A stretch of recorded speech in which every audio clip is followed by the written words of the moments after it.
All right, let's bring in Congressman Mark Pocan, who is a bit of an expert on the Inflation Reduction Act, having been on the debate and all of its implementation. Congressman, good morning to you.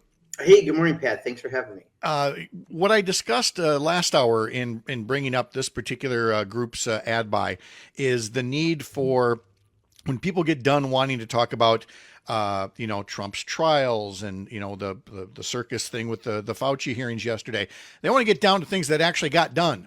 And the Inflation Reduction Act has more than a few things that are examples of actually getting things done. Yeah, absolutely. This has been a tale of two sessions. Last session, we got the Inflation Reduction Act done, which is investing into a lot of green energies, but also lowering the cost of our energy, lowering the cost of our healthcare. Don't forget, that's the one that has us negotiating for prescription drug prices, taking on big pharma for the first time ever. We also did the infrastructure bill. We also did the Chips and Science Act that just landed a bunch of jobs down in southeastern Wisconsin and more and more.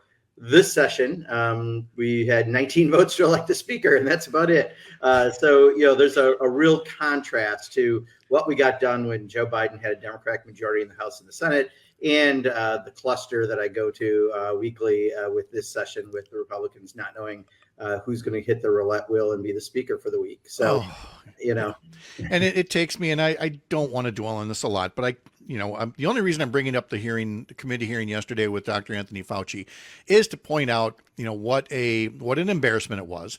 But also, and I'll pick on the press. You don't have to do it, but framing it as, Dr. Fauci put on defense, slam with questions. Like, no, the actual story is a whole lot of members of Congress embarrassing themselves and basically engaged in bullying that didn't seem to be based in anything that we might call factual information.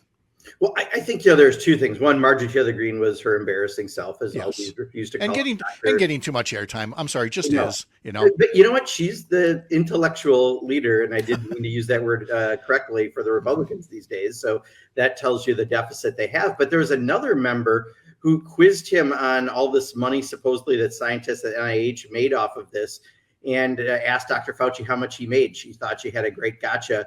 And he said there was something he invented 25 years ago that he got a residual check for $122 on.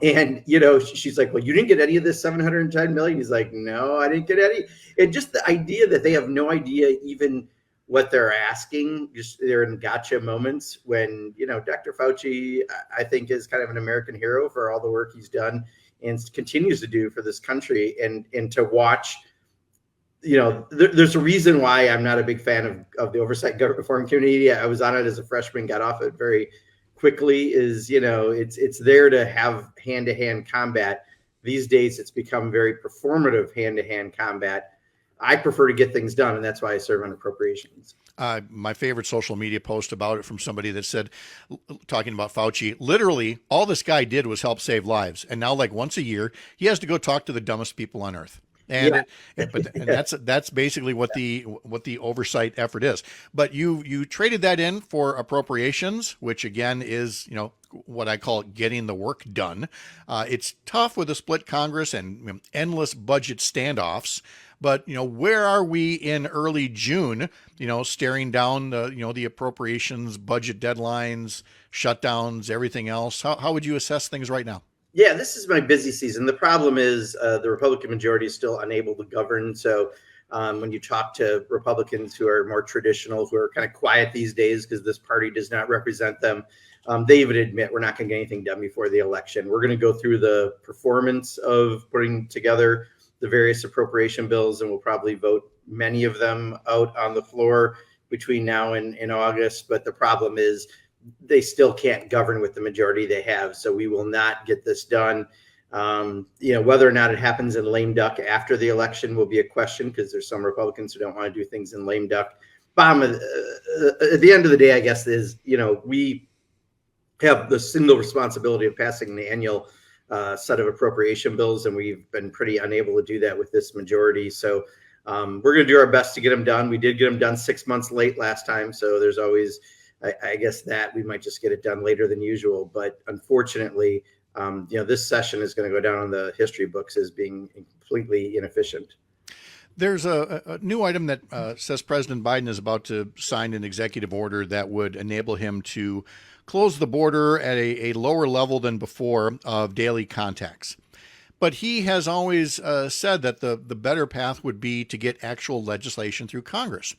And what a lot of Trump supporters forget is that Trump recognized the same thing. He said it during his presidency. The better path is to get a law.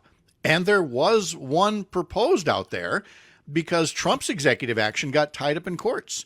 So I guess what I'm saying, Congressman, is I kind of got a sense of deja vu as far as where we're going on the border compared to what we could have gotten done just a couple of months ago. Yeah, well, don't forget, first of all, when Donald Trump had a Republican majority in the House and the Senate, he did basically nothing with the border. And then, they all complained that somehow Biden's doing something wrong with the border. And yet there was a bipartisan bill moving through the Senate, and Donald Trump said, no, you can't do it because of November. And all the Republicans rolled, and they've done nothing. And yes, the president can do some small executive orders, but at the end of the day, what we need are resources at the border. So when someone comes and claims asylum, which is basically the only legal process that people can do right now, it takes on average 3.9 years to have your case heard. So you're in the country for 3.9 years, whether or not you actually are an asylum case or not. The president in that bill had proposed 3 months.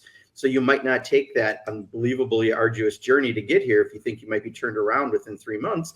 And Republicans refuse to fund it. So Republicans are complete hypocrites on this issue. What we need is funding. The president can't do that. That is required by an act of Congress.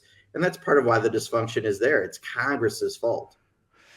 What I hear a lot from your Wisconsin colleagues, Tom Tiffany especially, is that their bill, if I remember right, I think it's HR 2, but they said we already have a plan. We didn't need that bipartisan bill. And they're, of course, hoping that Trump wins and that there are Republican majorities in the House and Senate again, and they would pass, that bill. I guess I'm going to try to be fair for just a moment in asking you, is there an actual plan there?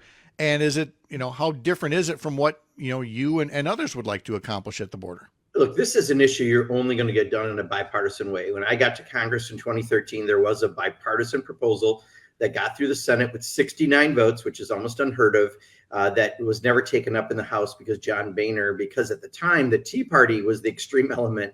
Now they're called the moderates when, the MAGA wing is taken over. They never took it up. And then when Donald Trump came on board, clearly this has been politicized to an impossible degree. And right now it's still politicized and we can't get it done. So, their plan doesn't actually work in the way that we need something to. The only way you're ultimately going to get something actually done is in a bipartisan way. And this Congress, this Republican majority doesn't do that. In fact, they even passed rules that said the only way something can get to the floor is if it has a majority of votes in their caucus. A couple times Mike Johnson has broken that, but then he has to go through this suspension process where now it requires a 2/3 vote to pass the House. I mean, look, we're irreparably broken. What we need to do is figure out a solution, but we're going to have to do it together.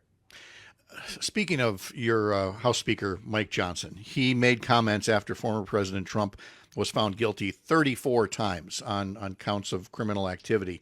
And the speaker said something that I don't think has received nearly the attention it deserves, saying something along the lines of he has had discussions with justices and believes the U.S. Supreme Court should get involved in this state court case out of New York.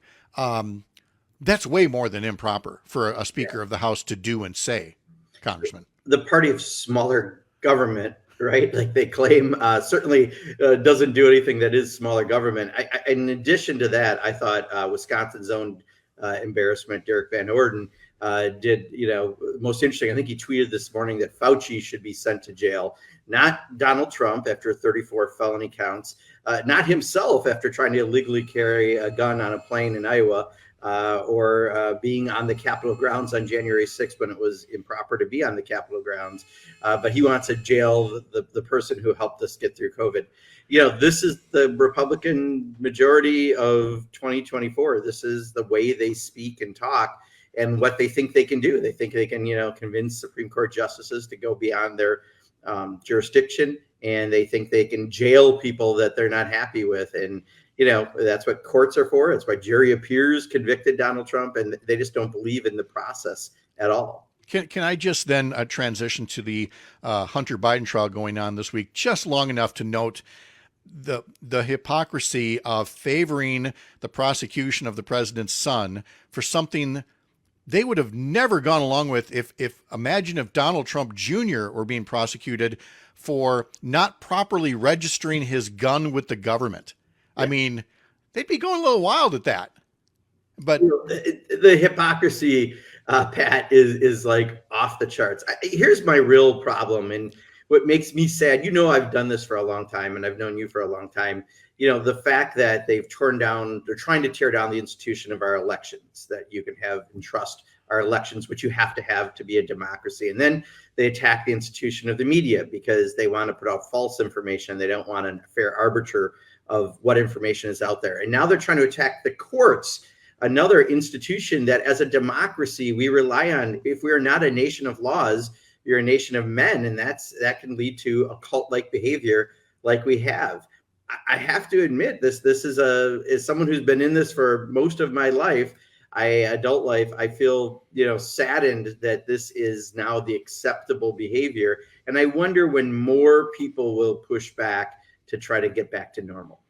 You and me both. So we'll wrap up here as I did with Representative Shanklin running for Congress and talking about the Trump verdicts and essentially just how they play in Wisconsin, in the 3rd congressional district for her, in the 2nd congressional district for you. For folks that are just kind of going about their everyday lives. Where do you think this ultimately shakes out with people who are not part of the Trump or Democratic base?